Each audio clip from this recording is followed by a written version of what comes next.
You're 43, maybe 46. You feel off, but you can't explain it in a way that sounds serious enough to bring to a doctor. Your sleep is broken every single night. You wake up at 3 a.m. with your heart pounding and no idea why. You've gained weight around your middle, even though you're eating the same food you've eaten for years. Your mood is unpredictable in ways that scare you. You snapped at your daughter over something small and then sat in your car and cried. Your joints ache in the morning. Your brain stalls mid-sentence. You walk into a room and stand there completely blank. You went to your GP. Your blood work came back normal. You were told everything looks fine. But everything does not feel fine. And the word nobody has said to you yet is perimenopause. Perimenopause is one of the most missed transitions I see in women every single day. In this video, I'm going to walk you through 10 signs that your body may already be in this transition, and I'm going to tell you what to actually do about it.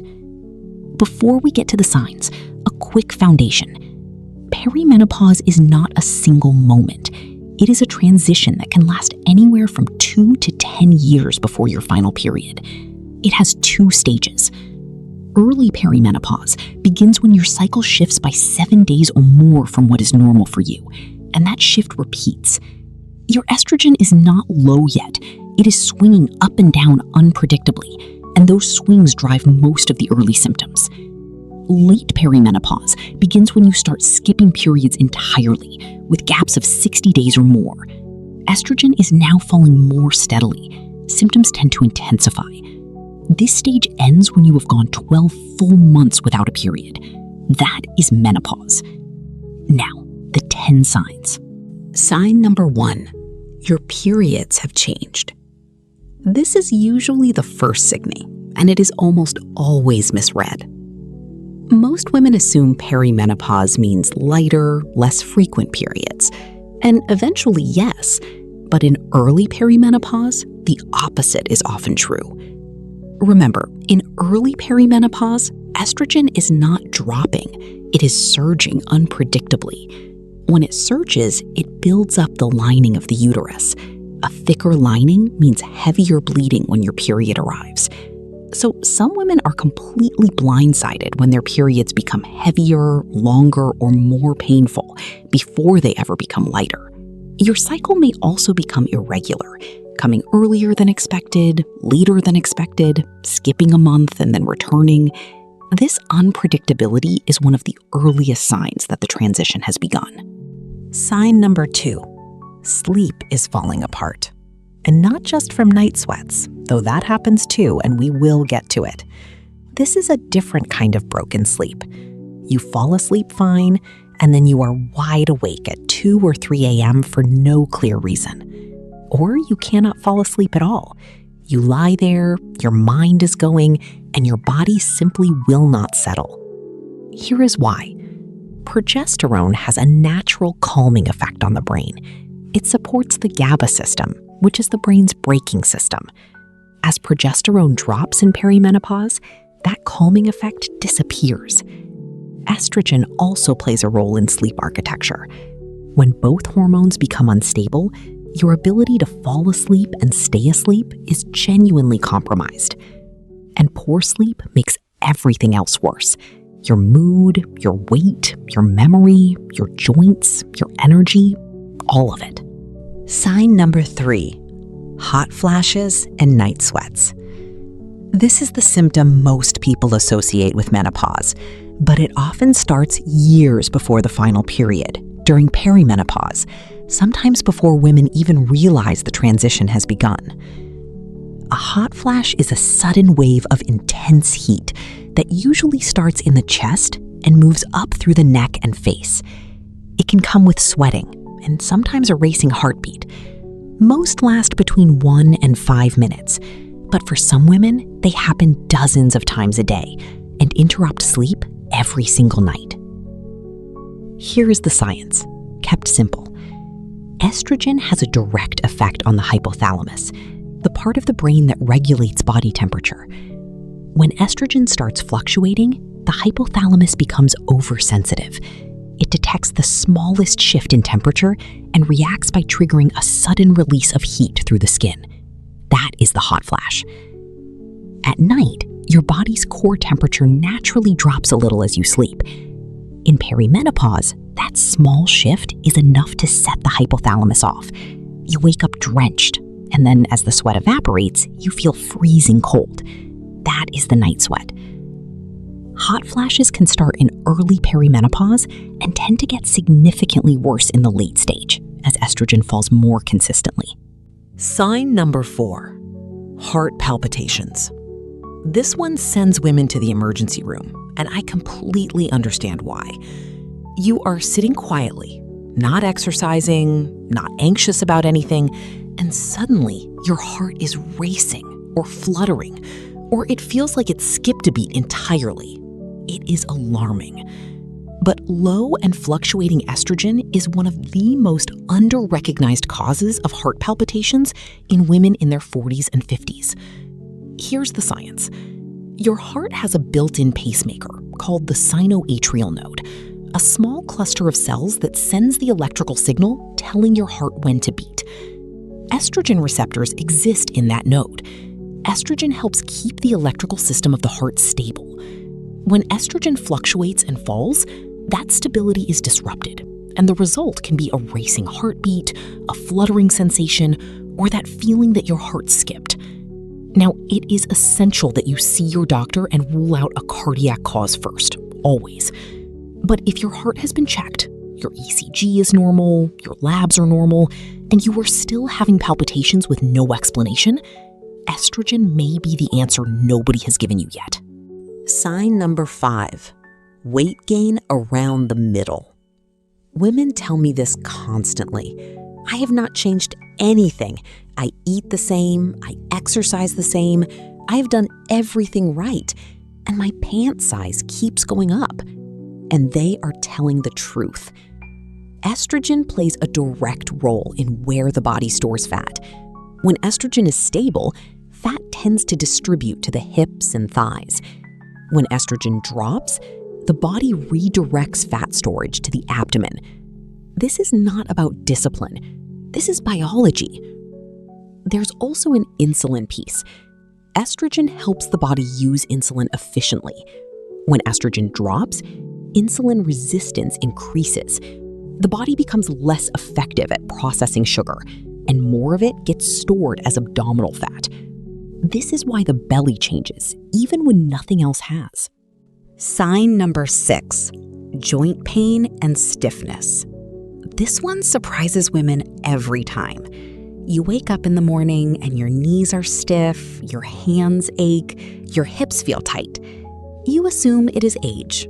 You assume it is arthritis. And sometimes it is. But often, hormones are a significant part of the picture. Estrogen has a powerful anti-inflammatory effect on the joints. It helps keep connective tissue flexible and protected. When estrogen starts fluctuating and falling, that protection goes away. Joints throughout the body, the knees, hips, hands, wrists, even the spine, can become stiff, achy, and inflamed. I want to tell you something from my own practice. My husband is a rheumatologist, and we share many of the same patients. They come to him for joint pain, and they come to me for their hormones.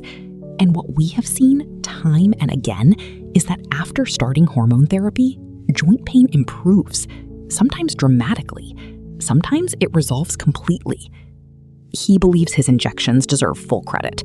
Between you and me, it is mostly the HRT. Sign number 7, mood changes you do not recognize in yourself. Not just feeling a little down, not just being a little irritable. Women describe this to me as feeling like a stranger in their own body. Anxiety that came from nowhere, a short fuse that frightens them, crying without knowing why, a flatness and emotional numbness where things that used to bring joy simply do not anymore. Here is what is happening. Estrogen influences serotonin, dopamine, and GABA, the brain chemicals that regulate mood, calm, and emotional stability. When estrogen becomes unstable, those systems become unstable too. I have had women come back after starting hormone therapy, sometimes just progesterone alone, and tell me that their husband is thanking me, their children are thanking me, their coworkers noticed the difference before they did. Most importantly, they tell me they feel like themselves again. Sign number 8, brain fog and memory problems. You are mid-sentence and the thought disappears completely. You walk into a room and stand there with no idea why you came. You sit down to work and you cannot hold a single thread of focus long enough to finish a task. You used to be sharp. You used to be on top of everything. And now you are working twice as hard just to keep up and still falling behind. This is not early dementia, and I want to be very clear about that. Estrogen supports brain function in several important ways. It promotes blood flow to the brain, supports memory pathways, and helps with concentration and processing speed. When estrogen starts fluctuating, you feel it cognitively. The information is not gone. Your brain just cannot retrieve it as quickly as it used to. For women who already have ADHD, perimenopause can be particularly destabilizing. Estrogen supports the same dopamine pathways that ADHD medications work on. When estrogen fluctuates, focus and organization can deteriorate significantly, even in women who had their ADHD well managed for years. Sign number 9, dryness, and not just in one place. Estrogen receptors exist throughout the body, and when estrogen falls, dryness shows up in more places than most women expect. Skin becomes dry, itchy, and thinner. Eyes feel dry and irritated. Some women notice nasal dryness, and some notice itchy ears and spend months seeing specialists for what they think is an ear condition, when the real cause is estrogen loss. Vaginal dryness is one of the most common and least discussed symptoms. The tissues of the vagina, vulva, and urethra all have estrogen receptors. When estrogen drops, those tissues thin, dry out, and become more fragile, and this can lead to discomfort, pain during intimacy, urinary urgency, increased frequency, and recurrent urinary tract infections. This is a symptom that significantly affects quality of life, and it is also one of the most treatable. Local vaginal estrogen works extremely well and has minimal systemic absorption. Sign number 10, anxiety that came out of nowhere. Not the anxiety you had before a big presentation, not the ordinary worry that life brings. This is a new anxiety, a baseline hum of dread you cannot explain or attach to anything specific, a sense that something is wrong that you cannot name, waking up already braced for a day that has not started yet. Women come to me having already tried therapy, already tried meditation, having changed their diet, their schedule, their habits, and nothing is touching it. Because the root is hormonal. The amygdala, the part of the brain that processes fear and threat, is highly sensitive to estrogen. When estrogen fluctuates, the amygdala becomes overactive. It starts reading neutral situations as threatening and raises the alarm when there is nothing to be alarmed about. This is not a personality change.